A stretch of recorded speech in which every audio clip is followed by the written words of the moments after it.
Good afternoon and good morning, and thank you for joining us today.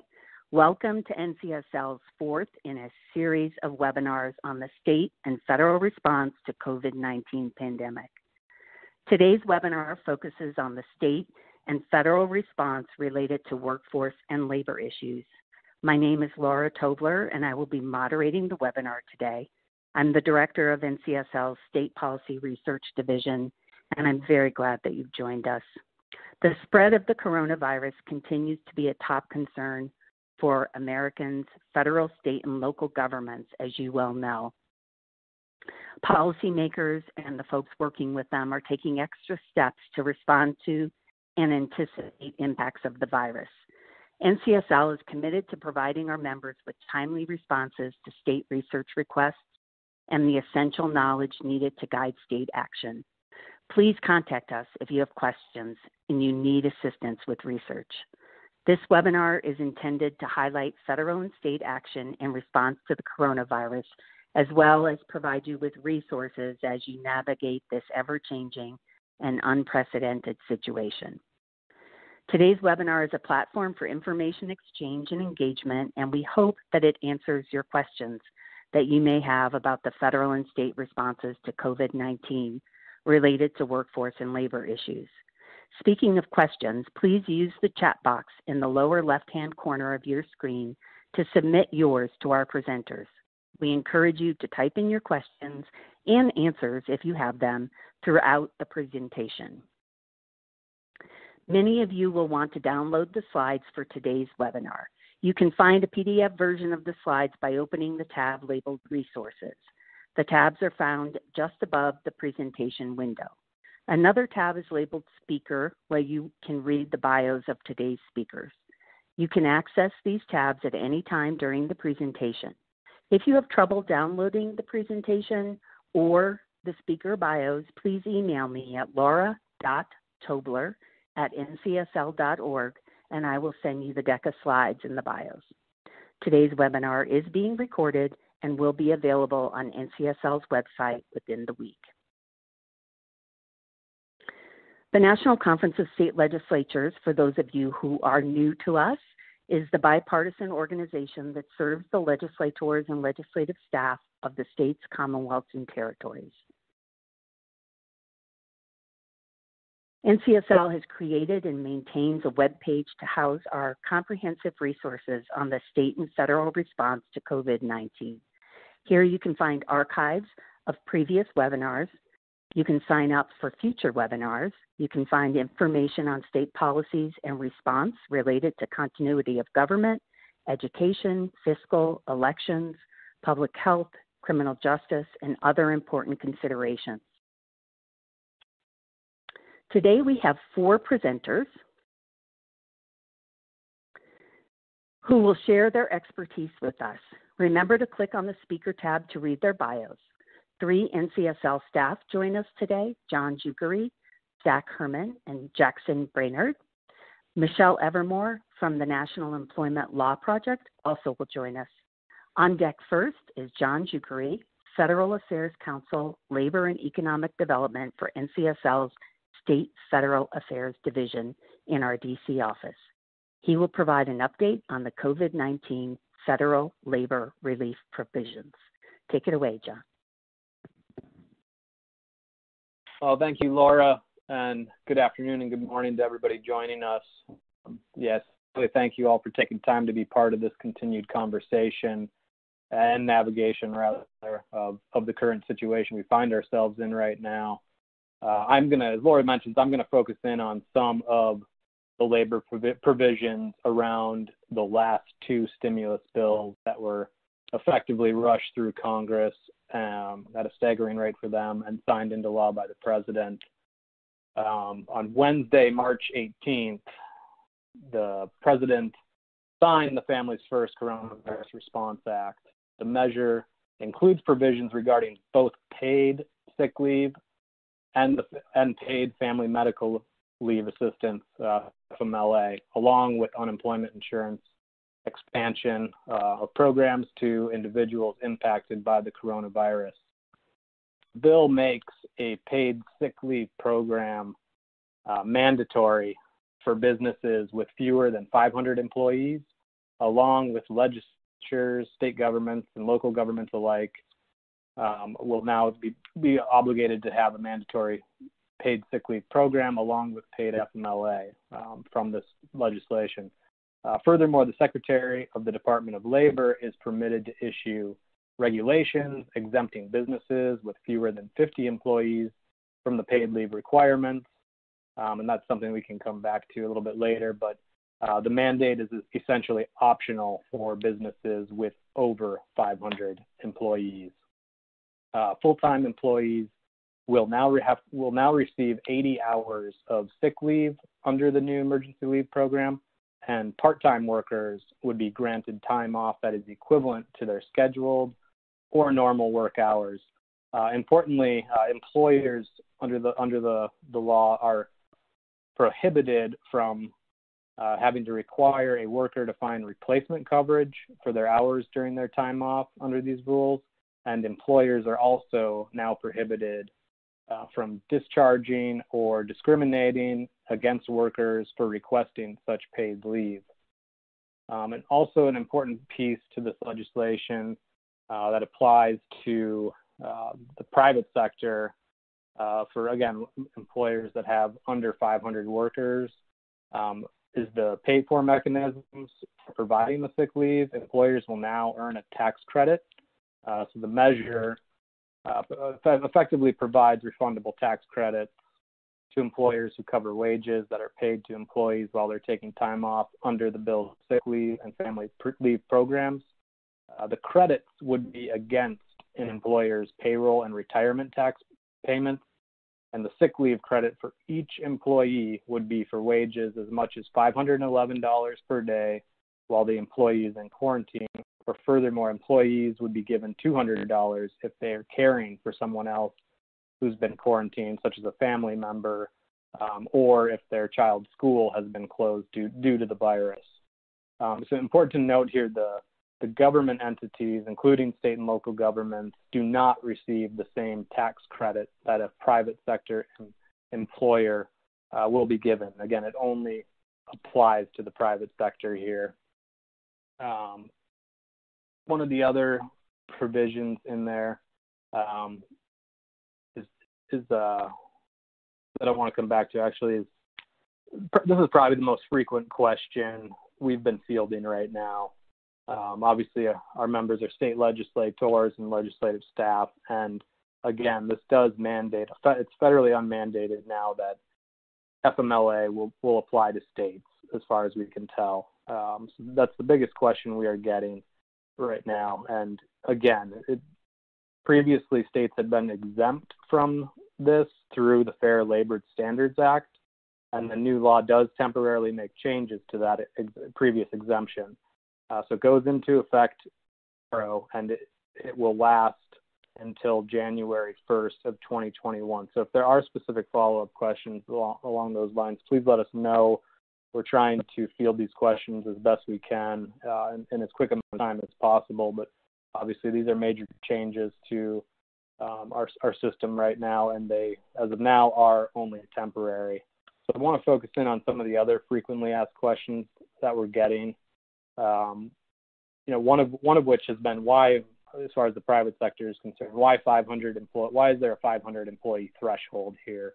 And as far as I can tell, this was kind of the compromised agreement between Republicans and Democrats as far as the paid leave provisions are concerned. So close to 90% of employees that are at companies in the U.S. with more than 500 workers generally have access to paid leave.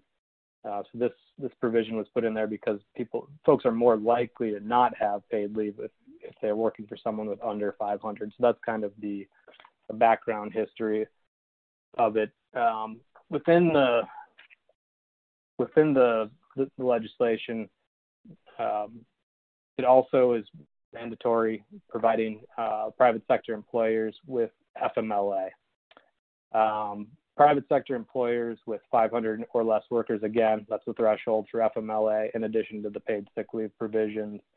along with the government entities, are now on the hook and will have to provide 12 weeks of job protected leave, the first 2 weeks of which are unpaid. So I think right now it's also probably a good time to mention that the Department of Labor's Wage and Hour Division administrators are going to be the ones responsible for enforcing the new laws regarding paid leave requirements, as well as the provisions around FMLA that will be applicable till the end of the year. So again, it's temporary right now, but these are going to be subject to further rule guidance and regulations. And then in regards to the small business exemptions I mentioned for employers with under 50 workers, this will also be addressed in more detail in the coming weeks and months with upcoming regulations that can apply directly to those small businesses with fewer than 50 employees. They are still on the hook to provide the benefits for under 50, but they do have the ability to make certain exemptions from it. We've also received some informational requests around furloughed employees. I'm in the process of putting together some more information along those lines, which I apologize are not in my slides right now. The third phase of the relief packages that I've gone through, HR 748 was just passed last week.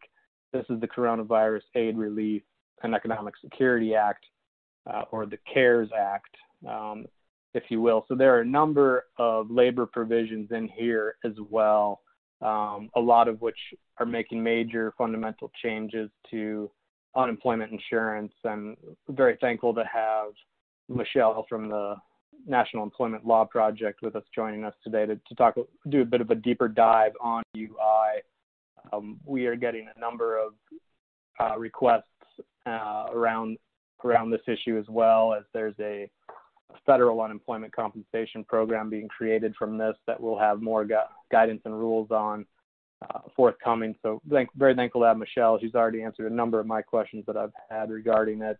And we're going to continue to probably have more questions that we'll try to get answers for. The other important pieces to this legislation were definitely some slight technical changes made for the funding of the leave programs, FMLA, and paid leave.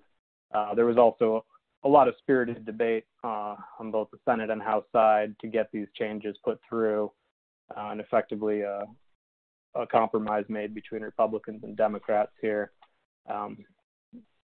Also, I think I want to just mention too there were, of the funding streams included, $360 million was allocated to the Department of Labor to invest in programs that provide these training and supportive services for dislocated workers, seniors, migrant farm workers, homeless veterans. Then that's inclusive of funding for the implementation, as I mentioned, of the paid leave and UI benefits. There were also also want to point out, I guess, our resources that we have assembled right now. This is evolving. We are trying to keep track as best we can of the rules and regulations from not just the Department of Labor, obviously from all of the federal agencies, including the Small Business Administration. So I do want to share a couple of the highlights before I hand back the balance of my time, just in regards to the Small Business Administration. I apologize, I don't have slides put together for this yet. We're continuing to track and try to get some updated materials put together. But some of the high-level provisions from the most recent CARES Act passage impact small businesses significantly. The legislation provides grants and funding for training, counseling, and assistance to small business that are going to be directly impacted by the virus. $240 million worth of grants are being put out to SBA resource partners, including the Small Business Development Centers and Women's Business Centers. $25 million in grants for resource partner associations to provide online information and training, along with $10 million in funding to the Department of Commerce's Minority Business Development Agency's business centers. It also allows for federal grants that are funded and appropriated through the current state trade expansion programs, or the STEP Act, which you may have heard of. It allows funding for this program to be continued and available through FY 2021. It also allocates $350 billion to a payment protection plan that allows for 100% federally guaranteed loans for up to 8 weeks of assistance to small businesses and 501c3 nonprofits, and that'll also allow loan forgiveness for certain situations. So we are trying to get some more information and guidance around these provisions as we speak, and that's something we're avidly working on. So definitely want to keep that in mind. But obviously, again, I just want to thank everybody for the work that you're going to be doing in your respective constituencies and communities to combat this virus. We at NCSL are going to continue to do our best to keep states informed on the federal rules and regulations coming out, as well as other ways where we can provide some sort of clarity on these gray areas. So we may not be able to answer every single question that you have right now, but we can certainly try to get back to you in a timely manner if we're unable to. So thank you very much, and I'll hand it back over for now. And again, a special thanks to Michelle Evermore with NELP for being on the line here too. Thank you. Hey, thank you, John, for that great information. I'm sure it will generate many questions. I think I'm going to ask you one question because we have quite a few on deck right now, and you have 2 minutes to answer it.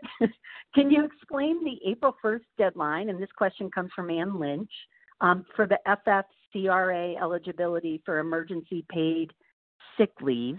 Is it true that employees who are out of work prior to April 1st are not eligible for this benefit? Some employers are hastily laying people off today so that they're not eligible. Am I understanding this correctly? And Michelle, feel free to add your expertise here if need be. So, John, you want to take that? Yes. So I think they're probably referring to. Are they referring to people being fired or furloughed, I guess, first of all? I'm sorry, I don't have the question right in front of me.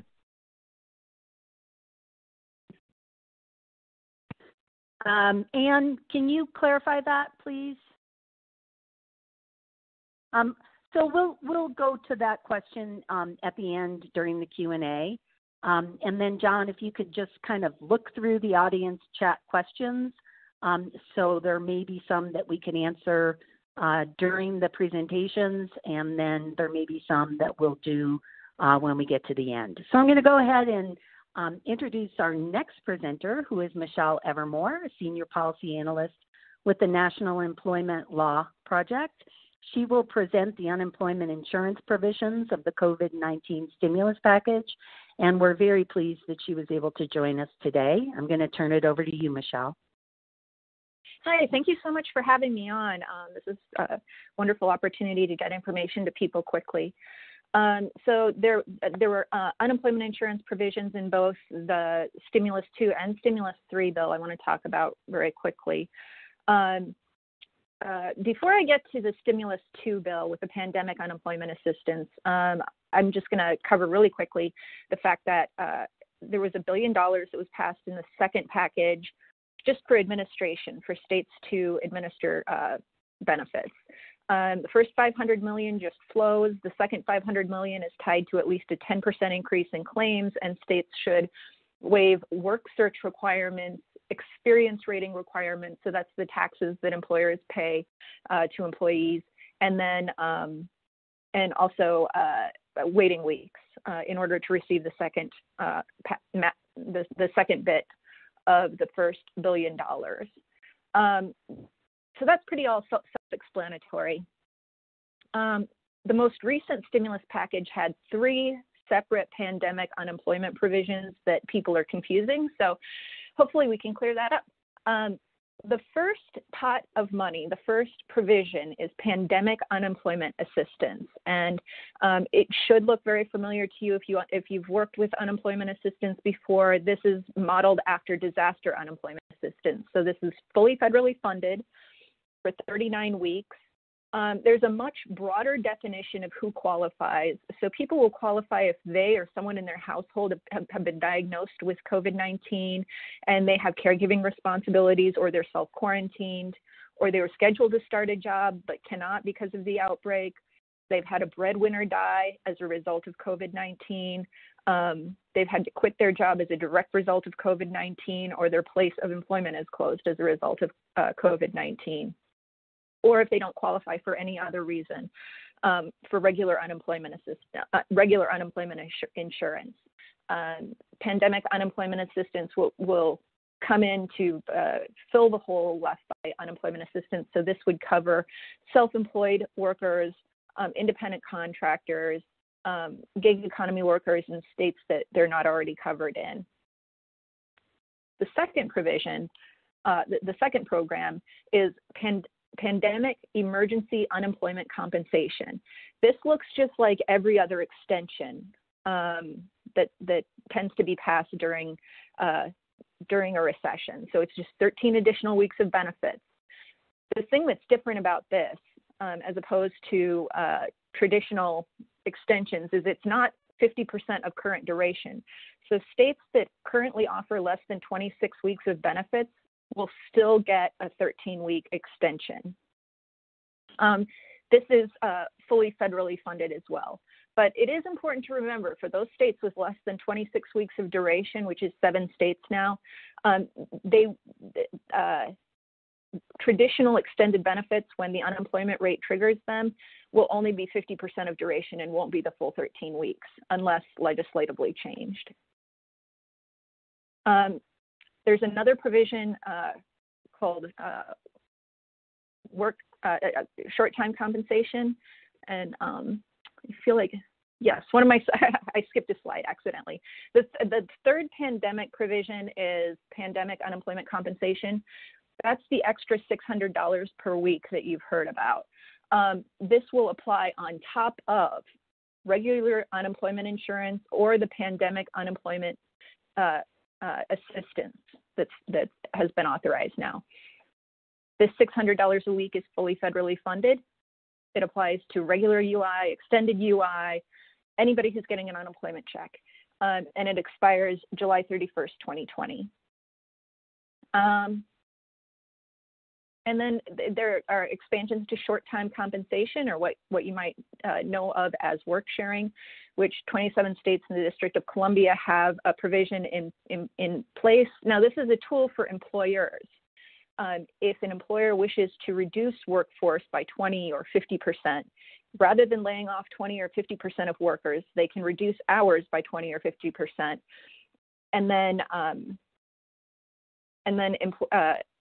employers would have the ability to work with the agency and replace that part of income. States that currently don't have a program in place, good news. Well, states that already have a program in place, this program will be 100% fully funded. You can still get 50% funding if you work with the Employment and Training Administration to set up a program that mirrors this benefit. There's $100 million in grants to states to implement and publicize these programs, and administrative funding associated with administering these benefits will be reimbursed. A couple of miscellaneous provisions you should be aware of. There is a non-reduction clause, so as long as states enter into an agreement to establish these benefits, they can't cut unemployment insurance benefits going forward until these benefits expire, or they will lose these benefits. 45 states currently had in place a waiting week. The first week of benefits in states that have waived this waiting week will be fully federally funded. And reimbursable entities, so nonprofits and government entities, sometimes don't pay into regular unemployment insurance so long as they reimburse the agency for any benefits that their workers draw. These entities will be 50% reimbursed by the federal government. What is not included, there's nothing permanent in this package. There's no changes to basic unemployment insurance programs. There's no funding to shore up trust funds. Trust funds will likely run out of money more quickly than expected because of the high volume of claims. And states will likely need additional administrative funding beyond the initial $1 billion that was appropriated. So with that, I'll take questions now or later. Thank you so much, Michelle. I think I will read a few of the questions off to you now that relate to your presentation. So if you look in the audience chat box, there's one from Megan Murray. I hope I said your name right. If an elderly person with underlying health conditions is self-isolating, they work in an essential business like a hardware store, they can take a leave from work and get UI, correct? Yeah, they should be able to, that would be considered in most states a good cause quit associated with something that jeopardizes health and safety. Okay. Second question. Do you have a cite for the section of the CARES Act that extends UI to 4 months? Yes, I can share that. Let me see if I can pull it up and share it in chat during the next round of conversation. But so the 4 months is, yeah, so this is referring to the 13-week extension to traditional UI benefits, correct? Right, right. Okay, yeah. Mm-hmm. Okay, so we'll take we'll go on to the next presenter now. I do want to assure everyone that the webinar slides are available under the resources tab that's above the presentation. If you are having trouble downloading the slides, just give me that information through email, laura.tobler@ncsl.org, and I will send them to you. More importantly, the archive of the webinar will be available, and it takes, I don't know, let's say a week, but we've been getting them sooner than that. And if you go to ncsl.org and you click on our coronavirus resource page, you will be able to scroll down to the webinar section and you will see the archive appear there when it's available. So our next presenter is Zach Herman, who is a policy associate in NCSL's Employment, Labor, and Retirement Program in our Denver office. He will outline state responses related to teleworking, occupational licensing, workshare, and more. Go ahead, Zach. Thank you, Laura. Thank you, everyone, for joining today on today's webinar. So again, I'll be covering a little bit of state action on unemployment insurance.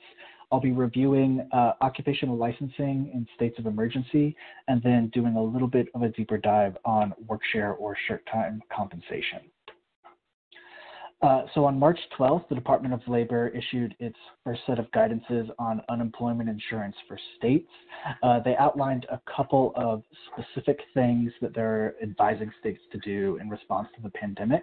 The first one is opening up eligibility for employees who are temporarily laid off or if their business temporarily closes due to COVID-19, expanding unemployment insurance requirements for individuals who are quarantined, and then they also recommend waiving the week-long waiting period and opening up eligibility for anyone who leaves employment due to risk of infection or to care for a family member. We're seeing most of the state action is currently aligning with these March 12th recommendations from the Department of Labor. These actions are happening either through legislation or through executive orders, and here I'm highlighting some of the legislative action that states are doing. Again, waiving week-long waiting periods, extending the length of those benefits, expanding eligibility, requiring employers to pay wages for workers under quarantine, and then we're also seeing a lot of states appropriating emergency funding to their unemployment insurance funds. In February 2020, the Department of Labor released its solvency report for all the state's UI trust funds, and they found that around a quarter to a third of states did not have the necessary level of funds in their trust fund, in their UI trust fund to manage a surge or to address a surge in unemployment claims like we're seeing currently. So many states are finding ways to support that fund. Then for occupational licensing, If you visit our webpage that we've built, you can see a chart of state actions. We're working to keep this continually updated, but acknowledge that the situation is moving quickly. We may be missing the latest actions from states. Still, with what we do know, we can point to a few different types of approaches states are gravitating towards. First up, there are states leveraging existing legislation to allow them to respond to COVID-19. There's the Uniform Emergency Volunteer Health Practitioner Act, which is model legislation developed in 2006 by the Uniform Law Commission for states that have adopted this. For states that have adopted this, the legislation allows them to recognize out-of-state licenses for a variety of health practitioners during a declared state of emergency. As of 2020, 18 states and the District of Columbia have this type of legislation. States are also leveraging their existing membership in compacts at this time. Compacts can set up states to be particularly nimble and effective in adapting to quickly changing workforce needs, because the compact infrastructure and the mechanisms are already in place before these crises like this hit. The Enhanced Nurse Licensure Compact and EMS Personnel Licensure Interstate Compact, or REPLICA, are two examples of these compacts that may be particularly helpful for states in their response to COVID-19. Apart from leveraging of existing legislation and infrastructure for emergency licensure, many states are responding right now with additional state-specific measures. One category of responses we're seeing are executive actions to waive licensure requirements for out-of-state healthcare practitioners. This allows individuals who are licensed and in good standing in their home state to immediately be able to practice without seeking a new license. We see this in Arizona, Florida, and Idaho, which are some of the examples. Two other trends that we're seeing are the provisions for temporary licensure for healthcare practitioners who are licensed in another state. Georgia and Massachusetts are both using temporary licensure and expedited application processes for licenses, such as in South Carolina, where the state medical board has been authorized to expedite licenses so they can be issued in 24 hours. We've seen a number of states allowing individuals whose licenses may have lapsed or are currently inactive, but have recently held a license to begin practicing again immediately. Colorado and New York have both been doing that. We've been seeing some states push back the renewal deadline for healthcare practitioners so that they can continue to practice without having to worry about licensure renewal processes under the declared state of emergency. Maryland and New Mexico are two examples. Finally, and perhaps most recently, we're starting to see some states temporarily modify the scope of practice for certain healthcare practitioners in response to COVID-19. New York has done this with clinical laboratory technicians, allowing them to perform COVID-19 tests that under normal licensing circumstances may not be authorized to do. New York and Pennsylvania have also temporarily modified nurse licensing to allow nurses to provide a wider scope of care than they may normally be authorized to do under typical laws. Again, we're working to keep this updated on a weekly, if not daily basis.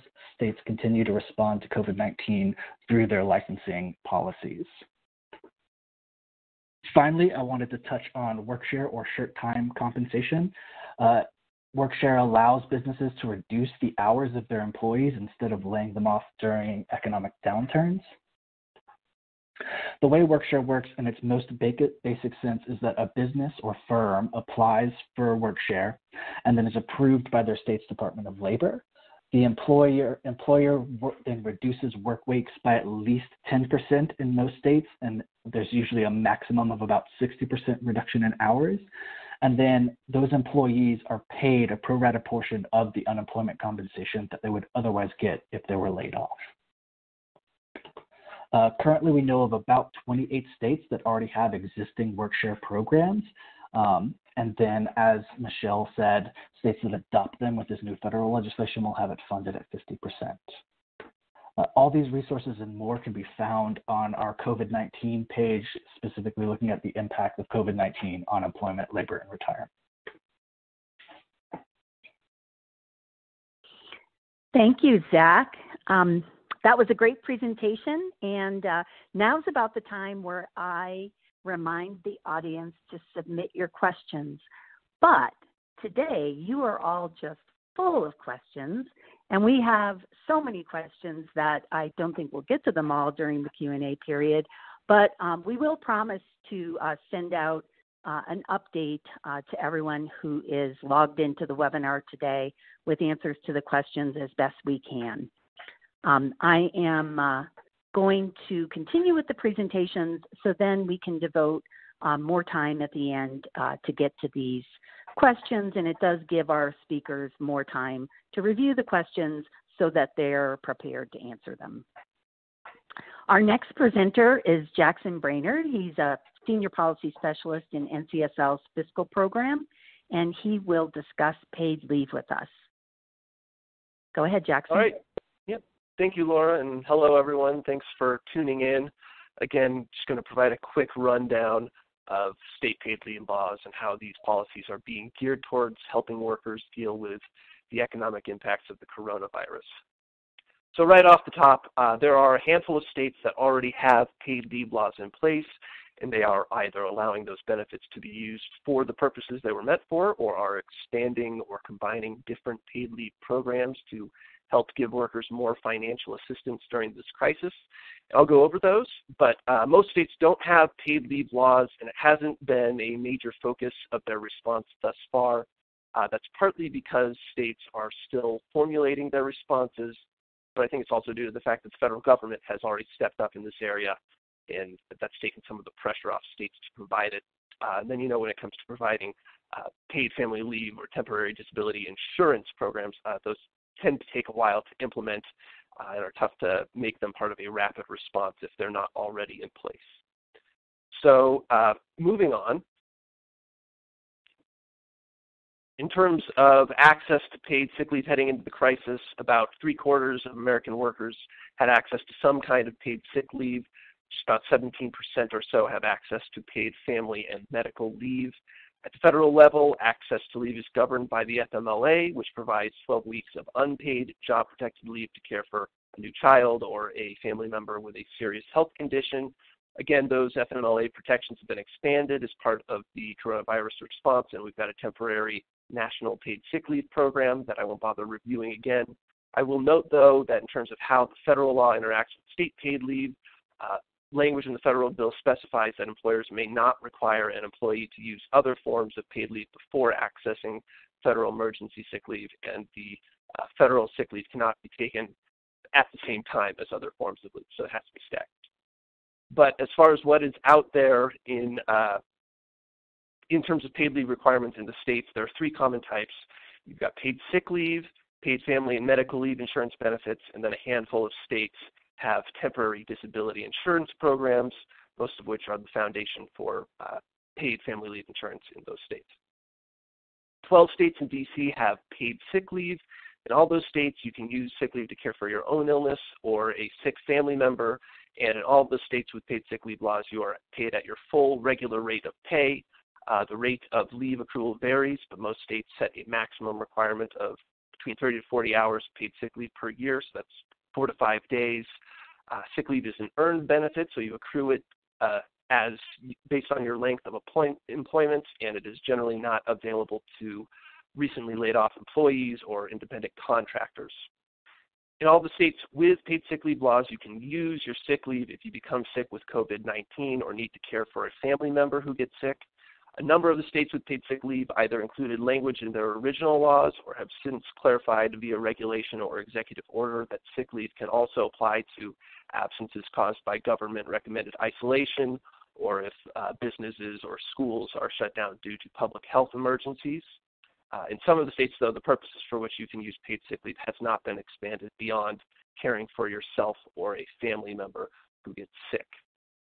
Here's a summary of the sick leave coverage and accrual rates in the states that have these laws. Worth noting that in some of the states, all the employers are required to provide paid sick leave, and in other states, there are exceptions based on employer size. All of the existing paid sick leave laws are mandates for employers. The states do not compensate for businesses for providing this benefit like the federal government is intending to do via tax credits. 8 states and DC have passed laws to create paid family and medical leave insurance programs, but like I said, these take a while to implement, and only 5 states are currently paying benefits. The other programs are recent enactments and aren't operational yet. Again, I'm including temporary disability insurance, or TDI, and paid family leave together, because 4 of the 5 states with operational paid family leave programs also have TDI programs and are using both to provide assistance for absences caused by COVID-19. Temporary disability insurance is basically paid medical leave. Those programs provide partial wage replacement for workers who can't work due to non-work-related injuries or illnesses. And paid family and medical leave insurance is generally used for new parents to bond with their children, but like the FMLA, can also be used to take time off work to care for a family member with a serious health condition. Unlike sick leave, which is generally provided directly by employers, these are insurance programs. They're funded by payroll tax contributions made by employees, although if you have employer-funded components. Hawaii is the lone state with a TDI program, and only a TDI program, and it said that employees who are ill or quarantined due to the coronavirus may be eligible for disability insurance benefits. Washington, which only has a paid family and medical leave insurance program, is allowing those benefits to be used to care for a worker's own serious health condition or family members. Washington's also allowing the use of paid sick leave. And then California, New York, New Jersey, and Rhode Island are all employing temporary disability insurance, paid family leave insurance, and paid sick leave in tandem. I've kind of summarized how in these next few slides. Usually you can use paid sick leave and then apply for benefits through the insurance programs. Employees who need to treat their own illnesses are usually directed towards disability insurance, and then leave to care for sick family members is covered by paid family leave insurance if you're eligible. As far as enactments and other state actions on this front, New York enacted the most noteworthy paid leave package of any state in response to the coronavirus. They're ensuring about 14 days of paid leave for workers at their full rate of pay by using a combination of paid sick leave, temporary disability insurance, and paid family leave insurance benefits, which are now temporarily providing for quarantine leave. The specific type of leave you are eligible for depends on the size of the employer. There are a few other proposals, but not really a ton of movement. Measure in California would expand the uses of the state's paid family and medical leave insurance program. Colorado is the only state I'm familiar with that has, in the absence of an existing paid leave law, required temporary paid sick leave for certain workers.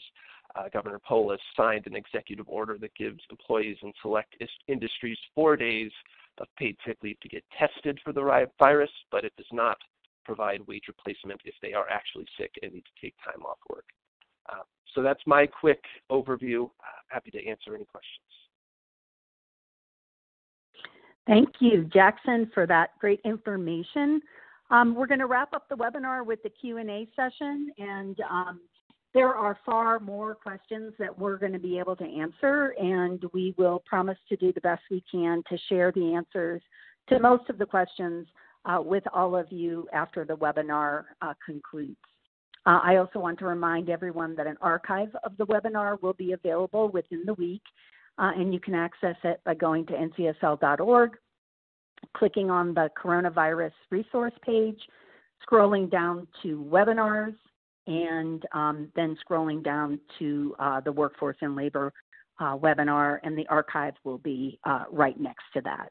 So hopefully if there's something that you've missed, or if you want to refer this to a friend or a coworker, that's the way to do it. So we're going to start with the Q&A, and hopefully our presenters are all there waiting for us. One of the questions that has sort of come up multiple times is how these apply to state legislatures. From Susan, she says, our understanding is state legislatures are exempt because the employee definition used is FLSA, which legislatures are exempt except for legislative librarians. Any insight would be greatly appreciated. We appreciate all your hard work. Thank you so much, Susan. And I'm going to turn this over to our presenters. Is there someone who wants to jump in with that?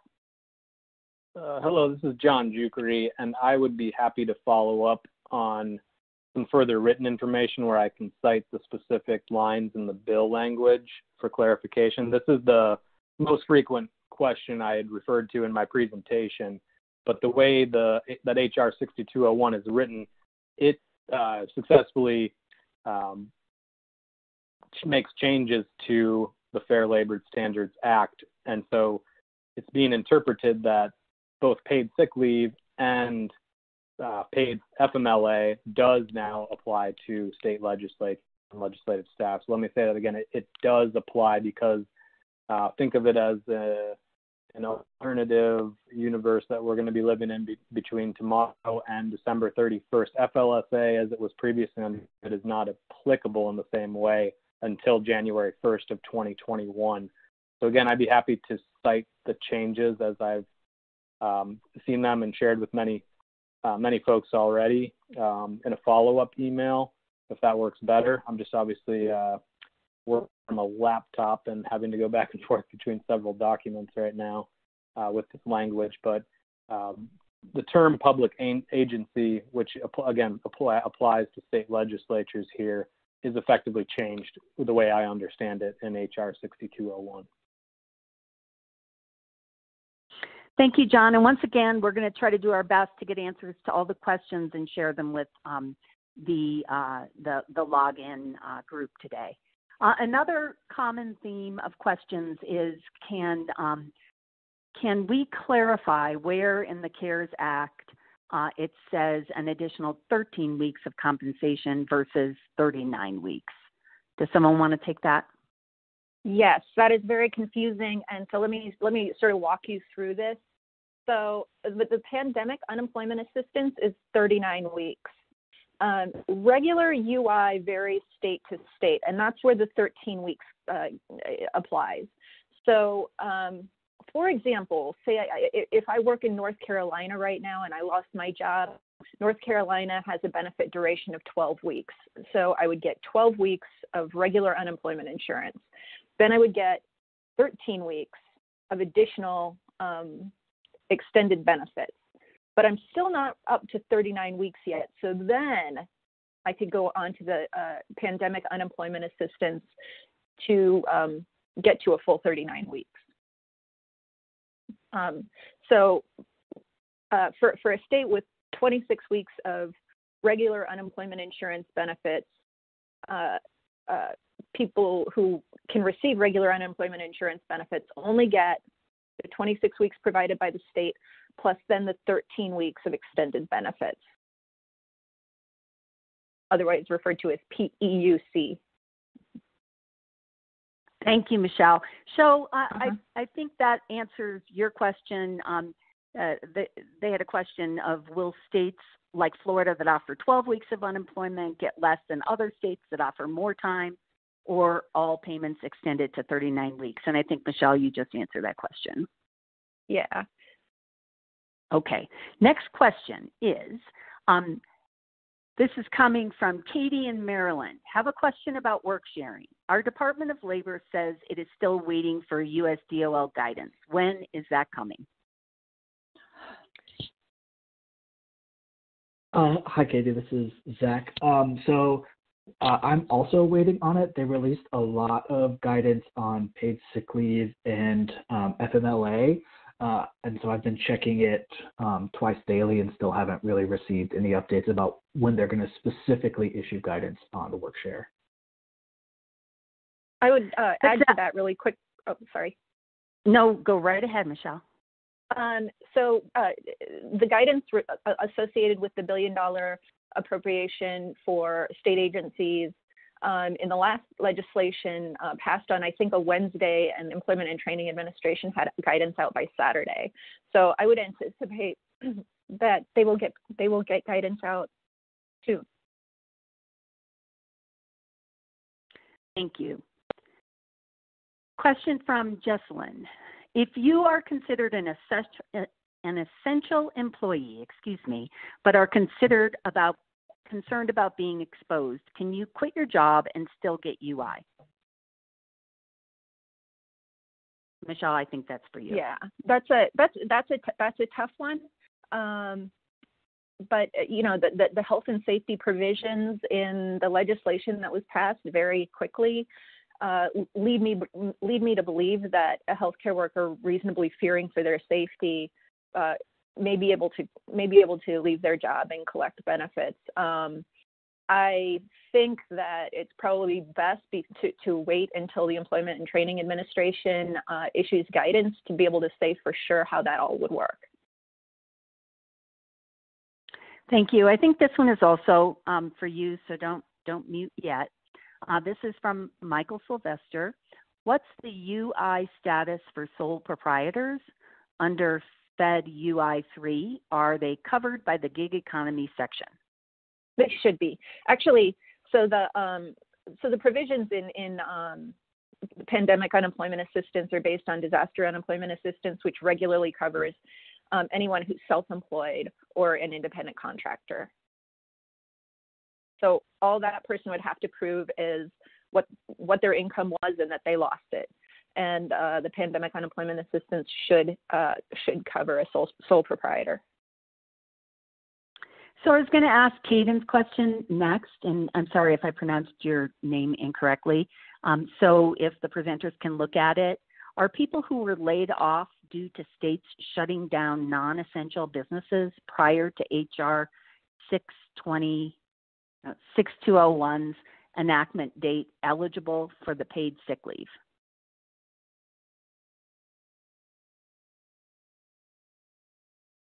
Does anybody want to take that, or should we do some research? This is John here. I want to be 100% sure about that particular example. I want to get back to the other question that was proposed.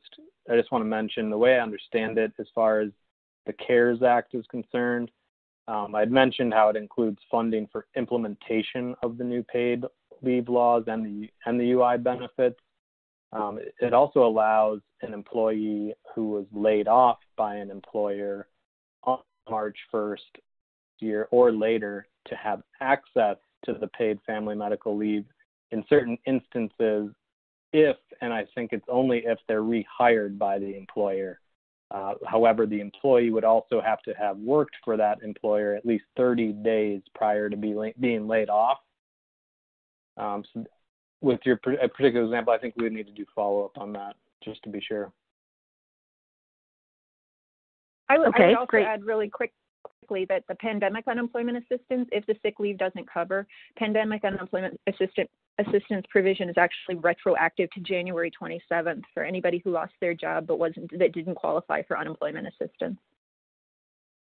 Right, and then Laura, if you don't mind, I might just talk about the furlough situation. So again, I think both these instances are subject to further rules, but while we have Michelle on the line, I might just propose this so we can get some follow-up if she has any in line with what she just said. But if your employer is open and they furlough you on or after April 1st of 2020, the effective date of the legislation coming through, can someone receive paid sick leave or expanded family and medical leave in this instance? And the explanation I've been given is no.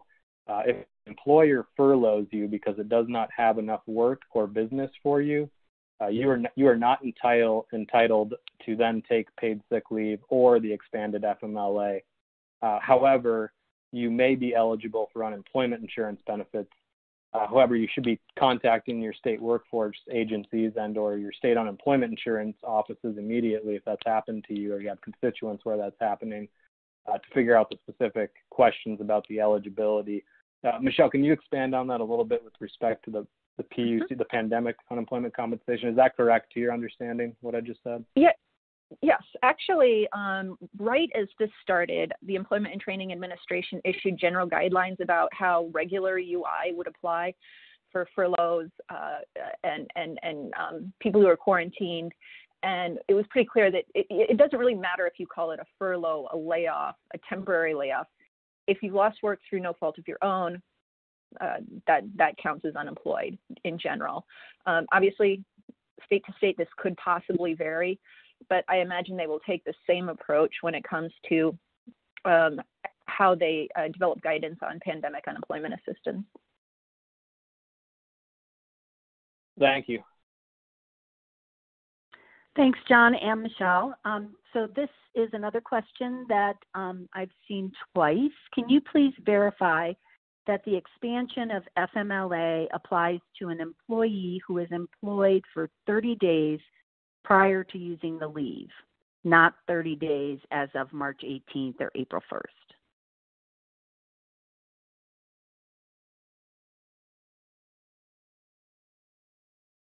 John, Michelle? I am not up to speed on the FMLA provisions. I just know the UI piece.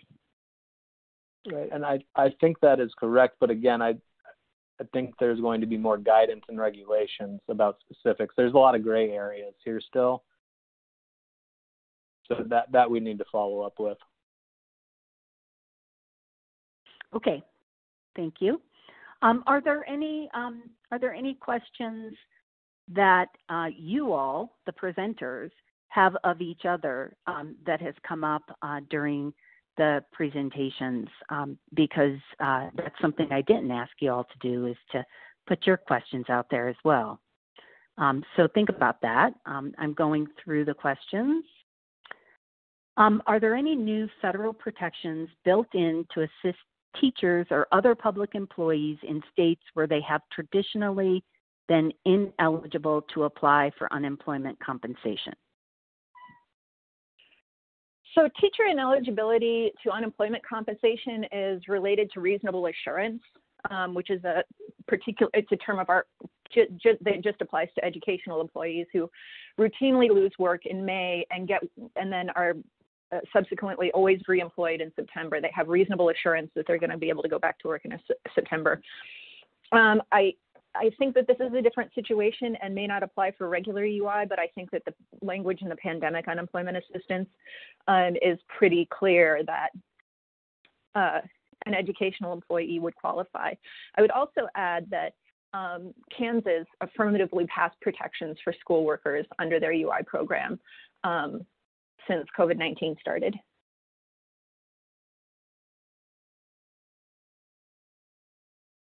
Thank you. How solvent are states' unemployment trust funds? Is there a good source to compare solvency between states? John? I'm sorry, I might have to defer to Zach on that one. Yeah, I think the best way to answer that question is I can send a link to the 2020 Trust Fund Solvency Report after this webinar. That has comparisons. It has charts for each of the individual states and then graphs comparing solvency across states. Just a super quick word on solvency is that what qualifies as solvent is an average high cost multiple of 1. What that means is that a state is able to pay 1 year of benefits in the average of the last 3 recessions.